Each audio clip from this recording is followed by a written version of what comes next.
मैं अपने परिवार की बड़ी बेटी थी। मेरे पिता एक सेठ के यहाँ मुनीम है, बहुत ज्यादा पैसा नहीं मिलता था। उन्होंने सरकारी स्कूल, सरकारी अस्पताल और सरकारी राशन के भरोसे किसी तरह हम लोगों को पाल पोष के बड़ा किया।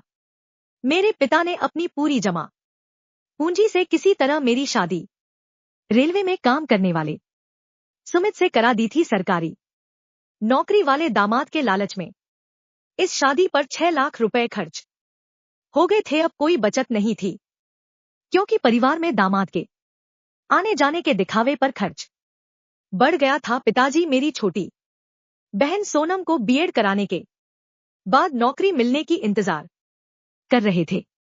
उन्हें पूरी उम्मीद थी कि सोनम की सरकारी नौकरी लग जाएगी और उन्हें उसकी शादी पर एक पाई भी नहीं खर्च करना होगा। फिलहाल तो उनकी माली हालत डावाडोल थी। सोनम की पढ़ाई और मोबाइल का खर्च भी मेरे और सुमित से मिलने वाले उपहार पर निर्भर था। सुमित मेरा पूरा ख्याल रखता था। हमारी तरफ से उन्हें कोई चिंता नहीं थी। सोनम की शादी में सुमित पैसा लगा देंगे, एक उम्मीद उन्हें इस बात की थी। असली मुसीबत यह कहना चाहिए कि मुसीबतों का पहाड़ तब टूटा जब शादी के 3 साल तक मेहमान नहीं बन सकी और इस मुसीबत ने पूरे परिवार को झकझोर दिया। गनीमत यह थी कि मैं अपने पति के साथ शहर में रेलवे क्वार्टर में रहती थी। सास के ताने मोबाइल फोन पर मुझे बराबर सुनने पड़ते थे। मेरे पिता का मुझसे भी बुरा हाल था। मेरी सास तलाक की धमकी देकर पिताजी का खून सुखा देती थी। मेरी सास के ताने शादी में मनचाहा दहेज ना मिलने से शुरू होकर बच्चा ना होने पर खत्म होते थे। मेरे पूरे मायके को अभागा मनहूस कहा जाने लगा था। मेरी छोटी बहन सोनम को भी इस झगड़े में लपेट लिया गया। मेरी सास सोनम से कहती थी कि जरूर मेरी परवरिश ठीक से नहीं की गई। बचपन की गलत आदतों के चलते मैं बांध हो गई हूं। मेरी सास ने कानूनी सलाह भी ले ली थी। मेरी सास एक दिन कह रही थी कि कोर्ट में साबित हो जाएगा कि मैं उनके बेटे को शारीरिक सुख और संतान सुख नहीं दे सकती, इस वजह से उसे आसानी से तलाक मिल जाएगा। उन्हें हर्जाना खर्चा नहीं देना होगा। मेरी मां इन बातों को सुनकर कई दिन तक कुछ भी नहीं खा सकी। वे यह सोचकर मरी जा रही थी कि दामाद जी ने अगर मुझको छोड़ दिया तो मेरा क्या होगा। मेरी दूसरी शादी करने के लिए पैसे तो बचे नहीं है, और फिर दूसरा आदमी शादी करेगा क्यों। मैं और मेरे पति सुमित को डॉक्टर ने बताया कि सुमित के वीर्य में शुक्राणु की कमी है। सुमित के शुक्राणु को बढ़ाने के लिए डॉक्टर ने 2 महीने तक हर हफ्ते दवाइयां दी और इंजेक्शन लगाया, पर इस उपाय का भी कोई असर नहीं हुआ। जब किसी भी डॉक्टरी का इलाज से बाप नहीं बना तो मां के बताए हुए उपाय देसी नुस्खे को अपनाया गया, पर इन सारे उपाय से भी कोई फर्क नहीं पड़ा।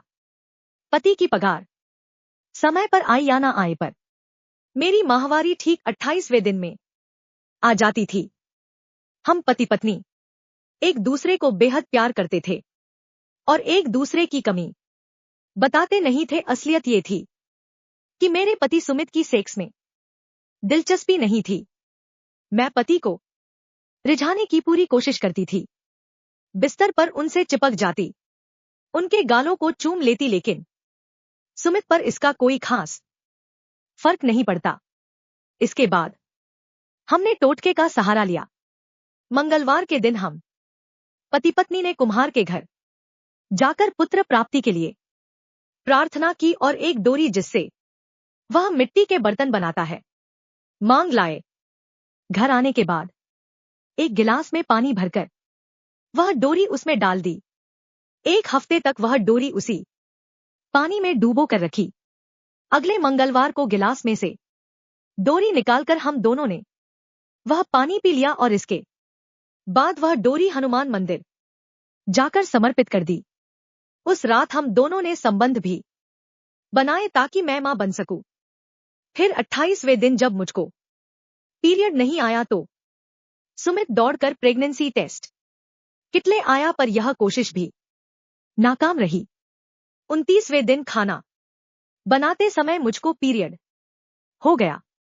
सुमित की बहन ने एक टोटके को आजमाया। अपने बच्चे का पहला टूटा हुआ दूध का दांत एक काले कपड़े में बांधकर काले धागे की मदद से मेरी कमर पर बांध दिया, जब तक मैं पेट से ना हो जाऊं। इस धागे को किसी भी कीमत पर ना उतारने की कठोर हिदायत दी गई। दूध के दांत को कमर पर बांधे हुए भी 3 महीने का समय हो चुका था, लेकिन अभी भी मेरी कोख सुनी थी। धीरे धीरे सुमित भी मुझको ही बच्चा ना होने के लिए कसूरवार मानने लगा था। ससुराल पक्ष की मौसी, नानी, बुआ, ताई सभी मुझको ताने देने लगे थे। मेरे पास खुदकुशी करने के अलावा कोई रास्ता नहीं बचा था। मरने की सोचना आसान है, पर मरना आसान नहीं। कहते हैं मुसीबतें इंसान को बहुत ही दिमाग एवं शरीर से कमजोर और धोखेबाज बना देती है। इसी बीच मेरा देवर समीर 3 साल पटना में कोचिंग करने के बाद मेरे और सुमित के साथ रहने आया था। शहर में उसके सरकारी नौकरियों के एग्जाम थे। मुझको समीर के आने से बहुत राहत हो गई। सुमित और मेरी सास को अब मुझ पर चिल्लाने का मौका नहीं मिलता था। मेरी समीर से खूब बनती थी। ऐसा लगता था जैसे हम दोनों जन्म जन्मांतर के दोस्त थे। समीर के हर काम का समय तय था। सुबह 5 बजे जागना, योगासन, 2 किलोमीटर की दौड़, फिर दोपहर में घंटों तक सोना और रात 12 बजे तक पढ़ाई। में असिस्टेंट की तरह खड़ी रहती और देवर की हर फरमाइश को मुंह से निकलने से पहले पूरा कर देती। सुमित के घर आने के बाद उनकी मोटरसाइकिल से हम दोनों खरीदारी के बहाने निकल जाते थे। मुझको शादी के 3 साल बाद पता चल रहा था कि मैं किस गली और किस मोहल्ले में रह रही थी। शहर में कौन कौन सी घूमने की जगह थी। प्रेम को पनपने के लिए इतनी जगह बहुत है। एक दिन दोपहर को समीर के उठने का समय हो गया था। मैं उसके लिए चाय बना लाई, लेकिन उठाया नहीं, बल्कि उसके हाथ पैरों को सहलाने लगी। उसके बालों में उंगलियां फिराने लगी। समीर ने एक झटके में मुझको खींचकर सीने से सटा लिया और मुझको अपनी बाहों में भर लिया। फिर हम एक दूसरे में खो गए। अगले दिन मैं और समीर नजर नहीं मिला पा रहे थे, पर हमारे बर्ताव से साफ समझ आ रहा था कि हम दोनों बहुत खुश थे। एक दिन मैं रसोई घर में खाना बना रही थी, तभी समीर ने रसोई घर में आकर मेरी कमर में पीछे से हाथ डाला और कूल्हों को सहलाया, तो मैंने गुस्से में उसकी पीठ पर हल्के से चिमटे से मार दिया। उसे लिमिट में रहने की हिदायत दी, और जब समीर बुरा मान गया तो तुरंत ही मैंने कान पकड़कर माफी मांग ली। मेरा खुराफाती दिमाग पूरी कुशलता से काम कर रहा था। एक रात मैंने सुमित को बताया कि मैं इन दिनों शिवलिंगी बीज का एक भाग और पुत्र जीवक बीज के 2 भाग को मिश्री के साथ खा रही हूं। ननद का दिया टोटका बंधा ही है, आज अच्छी उम्मीद है। फिर रात में देर तक मैंने सुमित के साथ भी संबंध बनाया। यह कई दिनों तक चलता रहा। दोपहर में समीर और रात में सुमित के साथ प्यार। इस बार मेरी कोशिश रंग लाई। शाम को मैंने सुमित की पसंदीदा कॉफी और पकोड़े बनाए और उसे ये खुशखबरी सुनाते हुए उसकी गोद में बैठ गई, तो सुमित ने मुझे ढेर सारा प्यार किया। मेरे घर वालों को जब यह बात पता चला तो उनकी खुशी का ठिकाना ना रहा। मेरी मां ने पूरे मोहल्ले में लड्डू बांटे। मेरी बहन सोनम भी बहुत खुश थी। उसने मुझे फोन कर बधाई दी। अब मेरी सास भी मुझे प्यार करने लगी थी। वह मेरा बहुत ख्याल रखने लगी। समीर अपने एग्जाम देकर वापस पटना चला गया था। मैंने प्रेगनेंसी के आखिरी दिनों में समीर को वापस बुला लिया। अब दिन भर बेरोक टोक समीर मेरे साथ रह सकता था और एग्जाम की तैयारी भी कर सकता था। ठीक मेरी डिलीवरी के दिन समीर का रिजल्ट आ गया। समीर को सरकारी नौकरी मिल गई।